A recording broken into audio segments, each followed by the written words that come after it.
Sir, ഈ UDF വിപുലീകരിക്കാൻ പോകുന്നു എന്നുള്ള വാർത്തകളൊക്കെയാണല്ലോ വരുന്നത്. അല്ല, വിപുലീകരിച്ചേ പറ്റുകയുള്ളൂ. വിപുലീകരിക്കുകയും വേണം, ശക്തിപ്പെടുകയും വേണം. അതിപ്പോൾ UDFിൻ്റെ കൺവീനറായിട്ട് വന്നിരിക്കുന്നത് അടൂർ പ്രകാശാണ്. അടൂർ പ്രകാശ് വളരെ നല്ലൊരു സംഘാടകനാണ്, സൗമ്യനാണ്. എന്തിന് കോൺഗ്രസ് പാർട്ടിയുടെ അധ്യക്ഷ സ്ഥാനത്തേക്ക് പോലും കൊണ്ടുവരേണ്ട ഒരാളാണ്. അദ്ദേഹത്തിൻ്റെ പേരും പറഞ്ഞു കേട്ടു. പിന്നെ ഈ കോൺഗ്രസിനകത്ത് ഈ ജാതി തിരിച്ചുള്ള വിഭജനമാണല്ലോ ഉള്ളത്.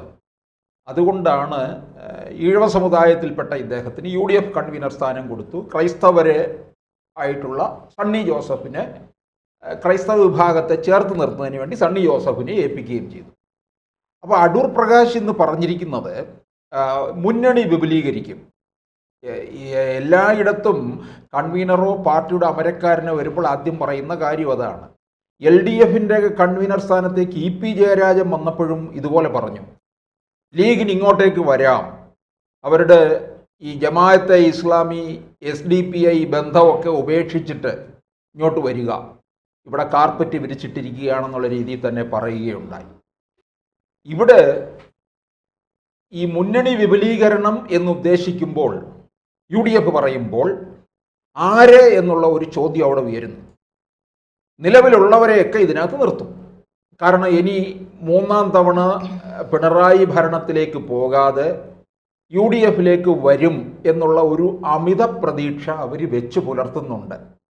BJP ആയിട്ടില്ല ഭരണം പിടിക്കാൻ 4-5 സീറ്റ്, അല്ലെങ്കിൽ അവരുടെ ഒരു കണക്കുകൂട്ടൽ അനുസരിച്ചാണ് 10 സീറ്റ് ആകട്ടെ. 10 സീറ്റ് അവർ നേടിയാലും LDF അതിനനുസരിച്ച് കുറയണം. എങ്കിൽ മാത്രമേ UDFിൻ്റെ സീറ്റും ആയിട്ട് തുലനം ചെയ്യുമ്പോൾ കയറി വരാൻ പറ്റുകയുള്ളൂ. അപ്പോൾ മുന്നണി വിപുലീകരിക്കുക എന്നുള്ളത് പ്രധാനപ്പെട്ട കാര്യം. അപ്പോൾ ഏത് തരത്തിലാണ് വിപുലീകരിക്കുക എന്ന് ചോദിച്ചാൽ, UDF വിട്ടുപോയവരുണ്ട് 2021. അതാരാണെന്നുള്ളത് കൃത്യമായി എല്ലാവർക്കും അറിയാം.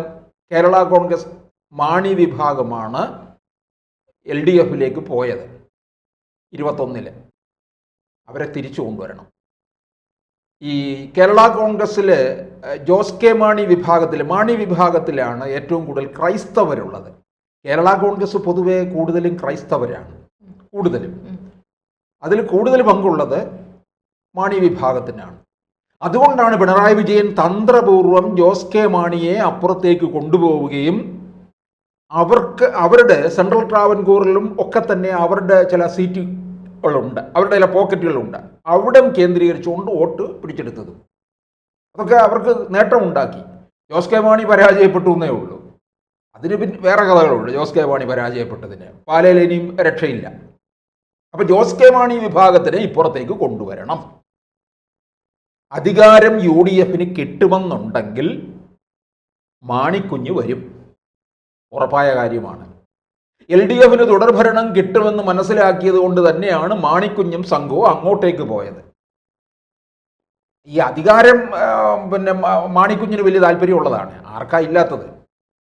പക്ഷേ അങ്ങോട്ടേക്ക് പോയി കഴിഞ്ഞപ്പോൾ പരാജയപ്പെട്ടും പോയി, വേണ്ടത്ര തരത്തിൽ കാര്യങ്ങൾ നടന്നില്ല. LDFിനകത്ത് CPMൻ്റെ വായിൽ ചെന്ന് പെട്ടുകഴിഞ്ഞാൽ പിന്നെ വേറൊരു കാര്യമുണ്ട്, അവിടെ ബാർഗെയിനിങ് ഒന്നും നടക്കത്തില്ല. കോൺഗ്രസ്സിലാകുമ്പോൾ ഏത് പാർട്ടിക്കാർക്കും കയറിയിരുന്ന് അവൻ്റെ നെഞ്ചത്ത് കയറിയിരുന്ന് മേയാം. അതാണ് കോൺഗ്രസ് എന്ന് പറയുന്നത്.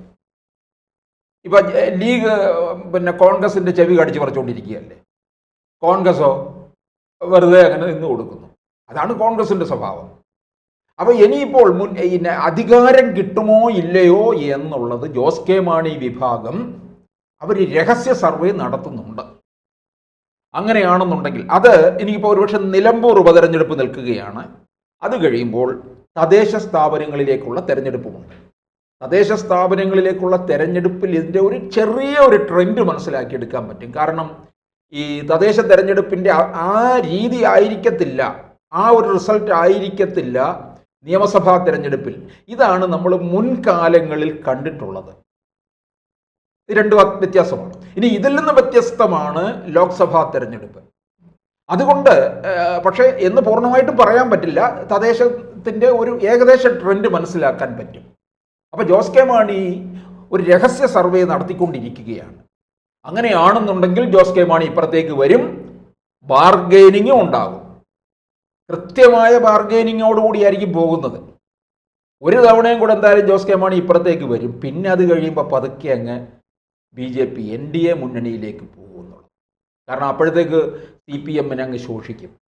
അടുത്ത ഒരു തവണയും കൂടെ കാണും കോൺഗ്രസ് വന്നെങ്കിലായി, ഇല്ലെങ്കിൽ തീർന്നു. അടുത്ത തവണ എങ്ങാനും വന്നു കഴിഞ്ഞാൽ പോലും അത് പിന്നീട് അങ്ങ് ഇല്ലാതാകാൻ പോവുകയാണ്. കാരണം BJP ഇവിടെ കേരളത്തിൽ സ്പേസ് പിടിക്കും. അത് ഉറപ്പായ കാര്യമാണ്. 31-ൽ അധികാരത്തിൽ വരിക എന്നുള്ളതാണ്. അതിനു മുമ്പ് തന്നെ വലിയ നേട്ടം ഉണ്ടാക്കാനായിട്ട് രാജീവ് ചന്ദ്രശേഖർ ശ്രമിക്കുകയും ചെയ്തു. പിന്നെ ഇനി LDFിൽ നിന്ന് ഇങ്ങോട്ടേക്ക് വരാൻ പറ്റുന്ന കക്ഷികളെന്ന് ചോദിച്ചാൽ അങ്ങനെ വേറെ ആരുമില്ല. കേരള കോൺഗ്രസ് B വിഭാഗമുണ്ട്, ബാലകൃഷ്ണപിള്ള ഗ്രൂപ്പ്, നമ്മുടെ ഗണേഷ് കുമാർ. ഗണേഷ് ഇപ്പുറത്തേക്ക് വരാനുള്ള ഒരു സാധ്യതയും ഇല്ല. ഗണേഷ് അവിടെ നിന്നാലും, ഗണേഷ് LDFിൽ നിന്നാലും UDFിൽ നിന്നാലും എവിടെ നിന്നാലും പത്തനാപുരം മണ്ഡലം വിജയിക്കും. അത് ഉറപ്പായ കാര്യമാണ്. അത് ഈ NDAയിലോട്ട് പോയാലും പത്തനാപുരം ഗണേഷ് കുമാറിനുള്ളതാണ്. പത്തനാപുരത്ത് ഇറങ്ങി ഗണേഷിനെ തോൽപ്പിക്കാനായിട്ട് കോൺഗ്രസിലെ ജ്യോതികുമാർ ചാമക്കാല ആ പ്രദേശത്ത് തന്നെ ക്യാമ്പ് ചെയ്ത് പ്രവർത്തനമാണ് നടത്തുന്നത്. പക്ഷെ അങ്ങോട്ട് ഫലം കാണുന്നില്ല, ഫലവത്താകുന്നില്ല വേണ്ട തരത്തിൽ. പിന്നെ LDFിൽ നിന്ന് ആര് ഇങ്ങോട്ടേക്ക് വരാനാണ്? പ്രത്യേകിച്ച് ആരും വരാനില്ല. ഇനി അല്ലെങ്കിൽ ഇവിടെ ജനാധിപത്യ കേരള കോൺഗ്രസ് വരണം. ആന്റണി രാജുവിനെ ഇനി അടുപ്പിക്കത്തൊന്നുമില്ല. ആന്റണി രാജു അധികാരമോഹിയാണ്. ഇവിടെ LDFിൽ നിന്ന് 2.5 വർഷം മന്ത്രിയായി, ലോട്ടറി അടിച്ചതാണ്. ജനാധിപത്യ കേരള കോൺഗ്രസ് എന്ന് പറയുന്നത് പിളർന്നു വന്നതാണല്ലോ. അതിൽ വലിയ ആളൊന്നുമില്ല, ഈ ഒറ്റ ആൾപ്പെട്ടാളവേ ഉള്ളൂ. ഇവിടെ തിരുവനന്തപുരം മണ്ഡലമാണ് കൊടുത്തിരുന്നത് ആന്റണി രാജു. ഇനി അത് പതുക്കെ അങ്ങ് CPM ഏറ്റെടുക്കും. ജനാധിപത്യ കേരള കോൺഗ്രസ് ഇല്ലാതാകും. പിന്നെ ആരാ അവിടുന്ന് വരാൻ? പിന്നെ അതുള്ളത് കടന്നപ്പള്ളിയെ ഘടകകക്ഷി. കടന്നപ്പള്ളി ഇനിയൊന്നും വരത്തില്ല, അദ്ദേഹത്തിന് ആരോഗ്യ പ്രശ്നങ്ങളും പ്രായവുമായി. പിന്നെ ഉള്ളതെന്ന് പറയുന്നതും അങ്ങനെ പ്രബലമായിട്ടുള്ള വേറെ ആരുമില്ല.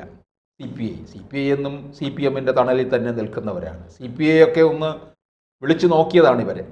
അങ്ങനെയൊന്നും അതങ്ങോട്ട് അടുക്കത്തില്ല എന്നുള്ളതാണ്.